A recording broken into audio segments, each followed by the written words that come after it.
السلام علیکم، میں نمرا شہاب اور آپ دیکھ رہے ہیں فلائی نیوز۔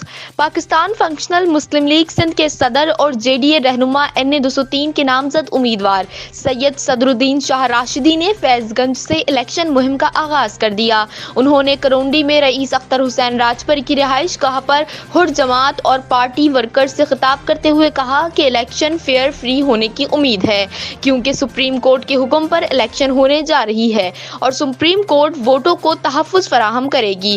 انہوں نے کہا کہ آصف زرداری نے 3 صوبوں میں پارٹی کو تباہ کیا اور اب سندھ کو تباہ کرنے چلے ہیں۔ آصف زرداری اور باپ بیٹا وزیر اعظم بننے کی کوشش کر رہے ہیں، وہ بھی دھاندلی سے، مگر اب ایسا نہیں ہوگا۔ منظور وسان کے بارے میں انہوں نے کہا کہ منظور وسان کی کوئی حیثیت نہیں، 2 گاؤں پر برادری ہے، کوئی ووٹ نہیں، وہ کیا مقابلہ کرے گا۔